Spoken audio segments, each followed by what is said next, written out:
Hello বন্ধুরা, Pamela সেচিলো সবাইকে স্বাগত। আজ আমি তোমাদের সাথে যে রেসিপিটা শেয়ার করতে যাচ্ছি সেটা দেখতে যতটা লোভনীয়, খেতে যতটা সুস্বাদু, বানানোটা ঠিক ততটাই সহজ। তেমন কিছু না, সমস্ত কিছু একসাথে ম্যারিনেট করো, দেন গ্যাসে বসিয়ে দাও, তাহলে কিন্তু রেডি হয়ে যাবে এই রকম লোভনীয় দম চিকেনের রেসিপি। বিশ্বাস হচ্ছে না? চলো তাহলে কথা না বাড়ি শুরু করা যাক আজকের রেসিপি, দম চিকেন। দম চিকেন বানানোর জন্য এখানে দেখো আমন্ড আর কাজু বাদাম আমি কিছুক্ষণ ভিজিয়ে রেখেছিলাম, তারপর আমন্ড বাদামের খোসাটা ছাড়িয়ে নিয়েছি, এখন মিক্সার জারের মধ্যে নিয়ে নিচ্ছি। আর এই সাথেই সামান্য একটু দুধ দিয়ে এটা আমি একটা মিহি পেস্ট বানিয়ে নেব।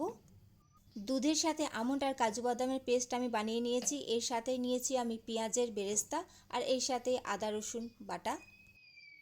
সবার প্রথমে আমি চিকেনটা ম্যারিনেট করে নেব, তার জন্য চিকেনটা আমি ভালো করে ধুয়ে নিয়েছি। এখন এর মধ্যে আমি পরিমাণ মতন আদা রসুন বাটা দিয়ে দিচ্ছি, এর সাথে পেঁয়াজের বেরেস্তাটাও দিয়ে দিচ্ছি। এখানে আমি দুটো পেঁয়াজকে বেরেস্তা করে নিয়েছি। এর সাথেই পরিমাণ মতন ধনেপাতা কুচি দিয়ে দিচ্ছি। দুধের সাথে আমন্ড আর কাজু বাদামের যে পেস্টটা বানিয়েছিলাম সেটা পুরোটা অ্যাড করে দিলাম। এর সাথেই পরিমাণ মতন টক দইটাও অ্যাড করে দিচ্ছি। এর সাথেই পরিমাণ মতন কাশ্মীরি লঙ্কার গুঁড়ো দিয়ে দিচ্ছি রঙের জন্যে।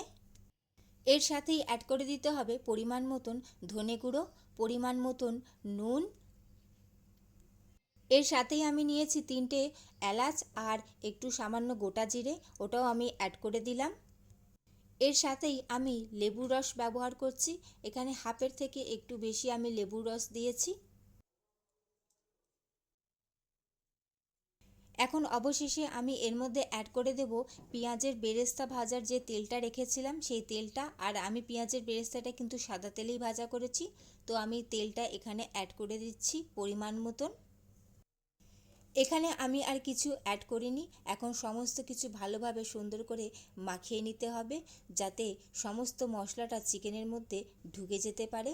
তো দেখতেই পাচ্ছ সমস্ত কিছু সুন্দরভাবে মাখানো হয়ে গেছে। এখন এটা আমি 4 ঘন্টার জন্য রেখে দেব। ফিরে এসেছি বন্ধুরা 4 ঘন্টা বাদে। আর পেঁয়াজের বেরেস্তা ভাজার যে তেলটা অবশিষ্ট বাকি ছিল সেই তেলটাতেই পুরো রান্নাটা আমি করে নেব। তো তেলটা আমি গরম করে নিয়েছি। এখন অন্যদিকে চিকেনটাও আমি 4 ঘন্টা ফ্রিজের মধ্যে রেখে দিয়েছিলাম, চিকেনটাও এখন বার করে নর্মাল হয়ে গেছে। এখন চিকেনটা আমি এই তেলের মধ্যে অ্যাড করে দেব।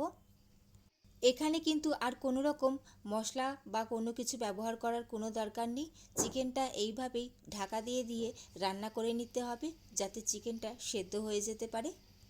বাদাম দেওয়া আছে বলে গ্যাসের ফ্লেমটা অবশ্যই কিন্তু লোতে রাখতে হবে। তো আমি 2 মিনিট নাড়াচাড়া করে এখন ঢাকা দিয়ে দিচ্ছি।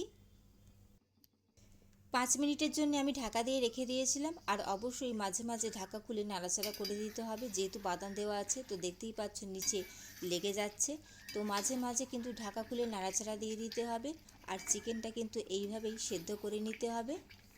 যেহেতু আগেই বলেছি বানানোটা খুবই সহজ, সমস্ত কিছু একসাথে ম্যারিনেট করো, দেন গ্যাসে বসিয়ে দাও। এখন এর মধ্যে আমি একটু গরম জল অ্যাড করে দিলাম, মশলার বাটি ধোয়া। এখন আমি আবারও ঢাকা দিয়ে রেখে দিলাম।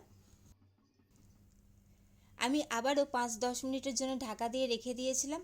মাঝে মাঝে কিন্তু অবশ্যই ঢাকা খুলে একটু নাড়াচাড়া করে দেবে, না হলে কিন্তু নিচে লেগে যাবে।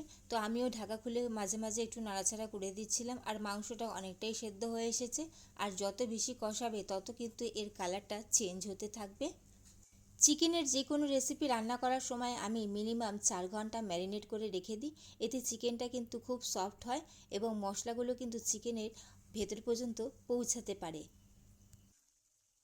তোমাদের যদি মনে হয় জল ব্যবহার করার দরকার আছে, তাহলে অবশ্যই কিন্তু এখানে গরম জলটাই ব্যবহার করবে, নর্মাল জল কিন্তু একদম ব্যবহার করবে না সে যে কোনো রান্না করার সময়, তাহলে কিন্তু খাবারের টেস্ট নষ্ট হয়ে যায়। ঢাকা দিয়ে রান্না করতে করতে মাংসটা প্রায় সেদ্ধ হয়ে এসেছে। আমি আবারও একটু জল এর মধ্যে অ্যাড করে আবারও আমি 10 মিনিটের জন্য ঢাকা দিয়ে রেখে দিচ্ছি। ফিরে এলাম বন্ধুরা ঠিক 10 মিনিট বাদে।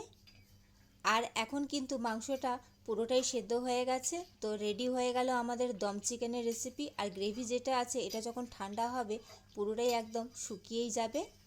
আর দেখতেই পাচ্ছ কালারটা পুরোটাই চেঞ্জ হয়ে গেছে। তো এখনই আমি গ্যাসের ফ্লেম অফ করে এটাকে নামিয়ে দেব। রেডি হয়ে গেল আমাদের দম চিকেনের রেসিপি, যেটা বানাতে কিন্তু কোনো ঝামেলাই নেই।